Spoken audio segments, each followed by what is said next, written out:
warahmatullahi wabarakatuh. Kami dari kelompok 12. Di sini kami akan menjelaskan materi bab 20 yaitu tentang pajak pertambahan nilai dan pajak penjualan atas barang mewah. Di mana anggota kelompok 12 terdiri dari Sarah Asyila NPM 13, Ninyoman Putri NPM 25 dan saya Mega Almira NPM 38. Yang pertama akan dibacakan oleh Sarah Asyila.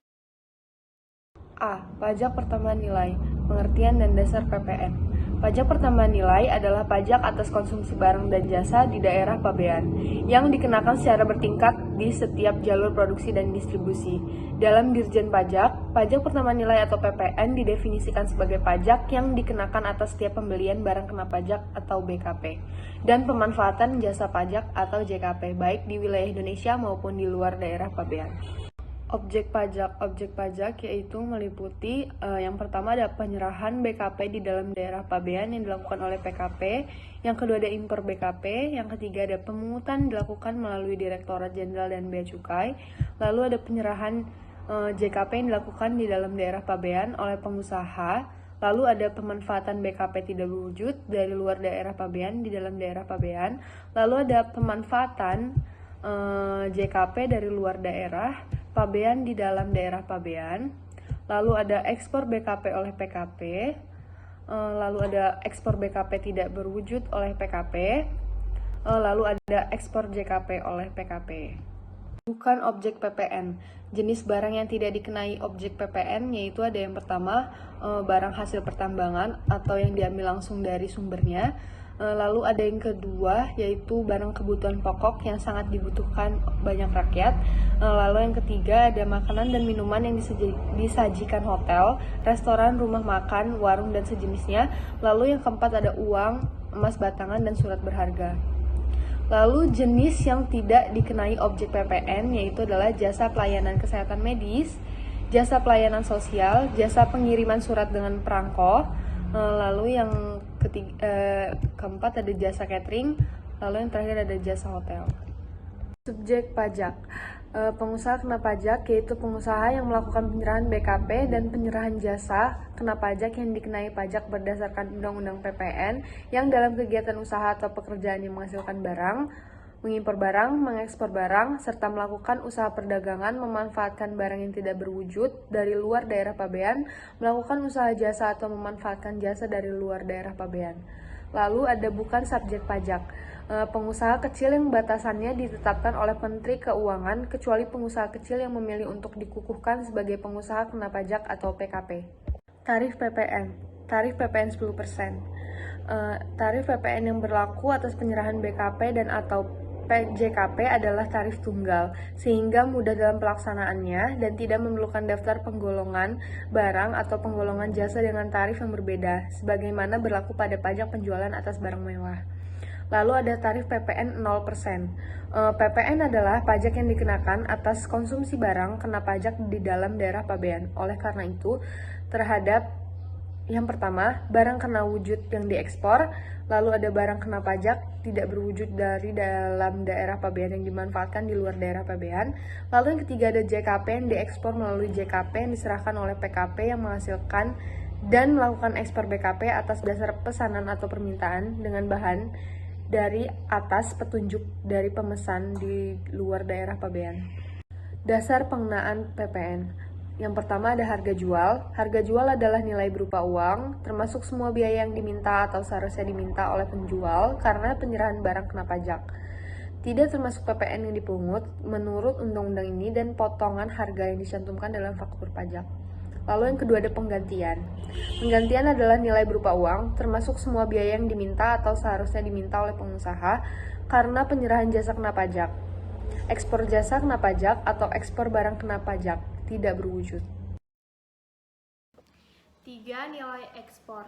Nilai ekspor adalah nilai berupa uang, termasuk semua biaya yang diminta atau yang seharusnya diminta oleh eksportir. Nilai ekspor dapat diketahui dari dokumen ekspor, misalnya harga yang tercantum dalam pemberitahuan ekspor barang atau PEB. 4. Nilai impor.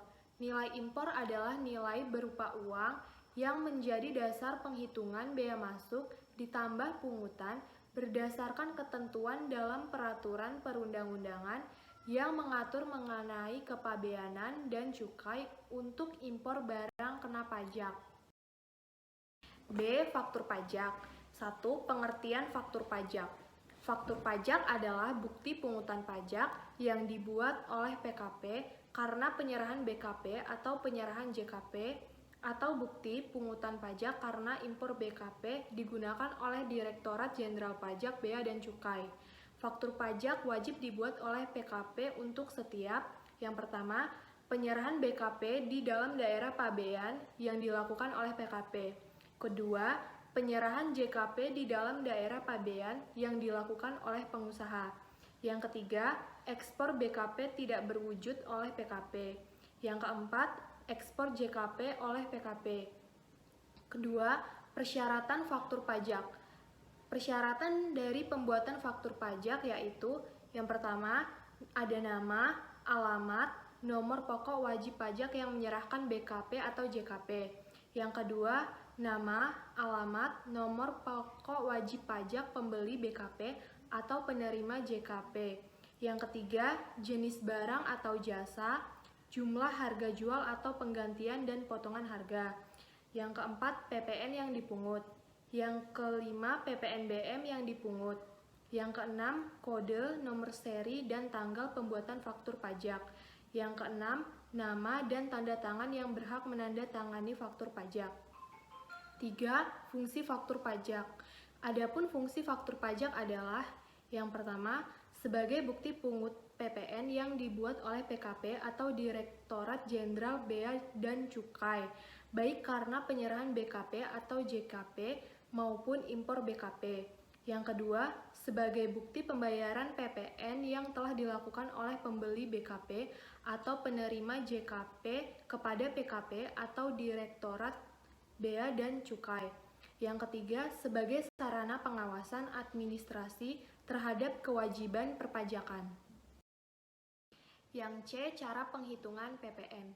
Cara menghitung PPN yang terutang adalah dengan mengalihkan tarif PPN sebesar 10% atau 0% untuk ekspor BKP dengan dasar pengenaan pajak atau DPP.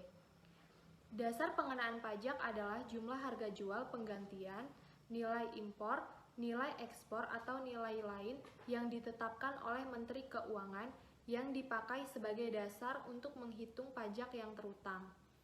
Pajak pertambahan nilai yang terutang ini merupakan pajak keluaran yang dipungut oleh PKP. Bagi PKP, pembeli merupakan pajak masukan. Contohnya, PKP yang sudah menjual BKP secara tunai seharga 40 juta. Nah, berapa besar PPN yang terutang? Itu penghitungannya. PPN yang terutang sama dengan tarif PPN dikali dengan DPP, yaitu 10% dikali dengan 40 juta sama dengan 4 juta. Jadi, besarnya PPN yang terutang sebesar 4 juta. Cara penghitungan PPN. Contoh yang pertama yaitu PKPA menjual tunai BKP dengan harga jual 25 juta. PPN yang terutang sama dengan tarif sebesar 10% dikali dengan harga jual yaitu 25 juta sama dengan 2.500.000. Jadi, PPN sebesar 2.500.000 tersebut merupakan pajak keluaran yang didapat oleh PKPA. Contoh yang kedua yaitu PKPB melakukan penyerahan jasa kena pajak dengan memperoleh penggantian sebesar 20 juta. PPN terutang yang dipungut oleh PKPB adalah dengan cara mengalihkan tarif PPN sebesar 10% dengan 20 juta, sama dengan 2 juta. Jadi, pajak keluaran yang didapat PKPB sebesar 2 juta. Contoh ketiga, Bapak Andre mempunyai perusahaan yang memproduksi bahan alkohol. Dia melakukan penjualan sebesar 120 juta dengan PPN sebesar 15%. Perhitungannya yaitu PPN sebesar 15% dikali dengan harga jual sebesar 120 juta, sama dengan 18 juta. Jadi, pajak pertambahan nilai yang dipungut oleh perusahaan Bapak Andre yaitu sebesar 18 juta. Yang D. Pajak penjualan atas barang mewah atau PPNBM adalah pajak yang dikenakan atas konsumsi BKP yang tergolong mewah di dalam daerah pabean. 1. Dasar pengenaan PPNBM. A. Perlu adanya keseimbangan pembebanan pajak antara konsumen yang berpenghasilan rendah dengan konsumen yang berpenghasilan tinggi. B. Perlu adanya pengendalian pola konsumsi atas BKP yang tergolong mewah. C. Perlu adanya perlindungan terhadap produsen kecil atau tradisional. D. Perlu untuk mengamankan penerimaan negara. PPNBM dikenakan hanya satu kali pada waktu penyerahan BKP yang tergolong mewah oleh pengusaha yang menghasilkan atau pada waktu impor barang kena pajak yang tergolong mewah. BKP yang tergolong mewah adalah 1. Barang tersebut bukan merupakan barang kebutuhan pokok. 2. Barang tersebut dikonsumsi oleh masyarakat tertentu. 3. Pada umumnya, barang tersebut dikonsumsi oleh masyarakat berpenghasilan tinggi atau apabila dikonsumsi dapat merusak kesehatan dan moral serta mengganggu ketertiban masyarakat. 2. Objek PPNBM. Objek PPNBM adalah sebagai berikut. Pertama, penyerahan BKP yang tergolong mewah yang dilakukan oleh pengusaha yang menghasilkan barang tersebut di dalam daerah pabean dalam kegiatan usaha atau pekerjaannya. 2. Impor barang kena pajak yang tergolong mewah. Selanjutnya, saya akan melanjutkan penjelasan tentang pajak penjualan atas barang mewah mengenai tarif PPNBM. Tarif pajak penjualan atas barang mewah adalah serendah-rendahnya 10% dan setinggi-tingginya 200%. Perbedaan kelompok tarif tersebut didasarkan pada pengelompokan barang kena pajak atau BKP yang tergolong mewah yang atas penyerahannya dikenakan juga PPNBM. Pengelompokan BKP ini ditetapkan dengan Peraturan Menteri Keuangan. Atas ekspor barang kena pajak yang tergolong mewah dikenai pajak dengan tarif 0%. Oleh karena itu, barang kena pajak yang tergolong mewah yang diekspor atau dikonsumsi di luar pabean dikenakan PPNBM dengan tarif 0%.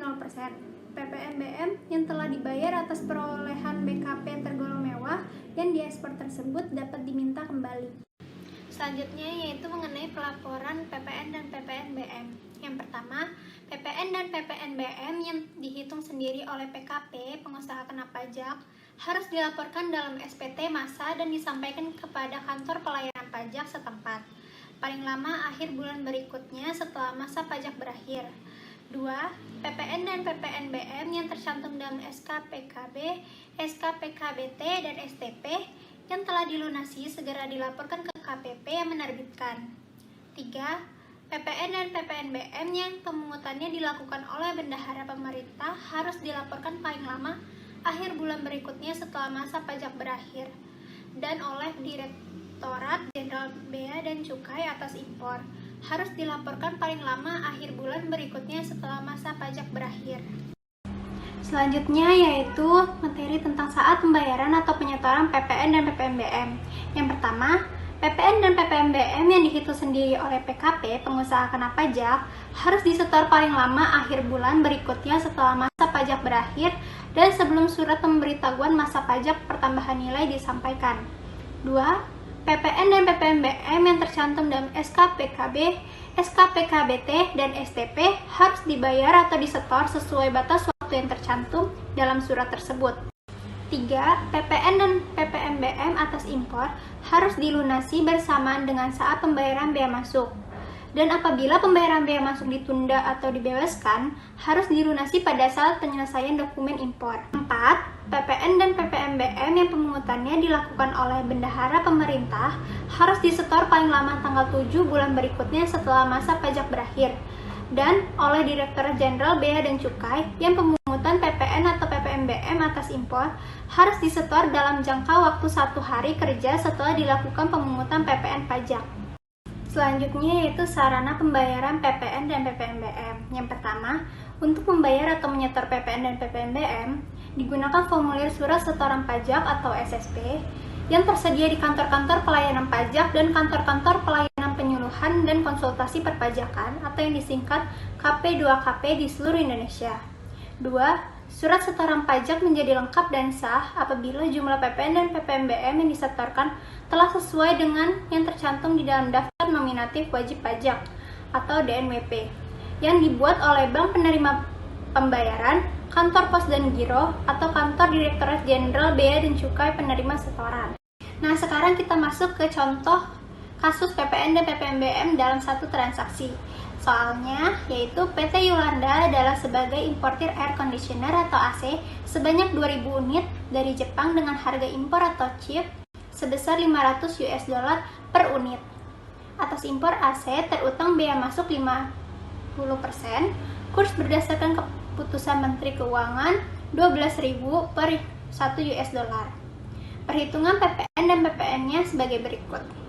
Harga impor atau CIF didapat dari 2000 unit dikali 500 US dollar dikali 12.000. Hasilnya 12 miliar dalam satuan rupiah. Biaya masuknya 50% dikali 12 miliar, hasilnya 6 miliar. Nilai impor didapat dari 12 miliar ditambah 6 miliar, yaitu jadinya 18 miliar.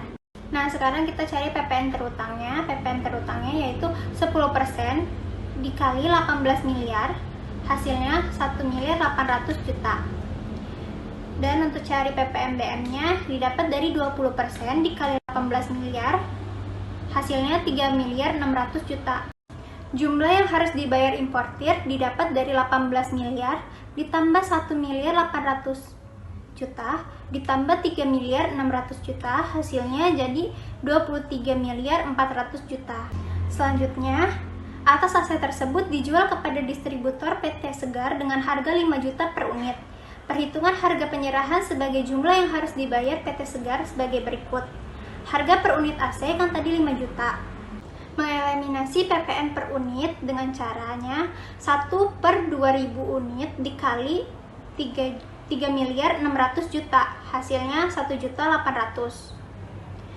Dasar pengenaan PPN-nya yaitu didapat dari 5 juta harga per unit dikurang PPNBM-nya yaitu 1 juta 800, jadi hasilnya 3 juta 200.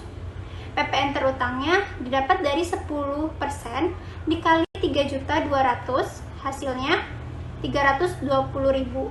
Jadi jumlah yang harus dibayar PT Segar yaitu 5 juta harga per unit AC ditambah PPN-nya sebesar 320.000, jadi hasilnya 5 juta 320.000.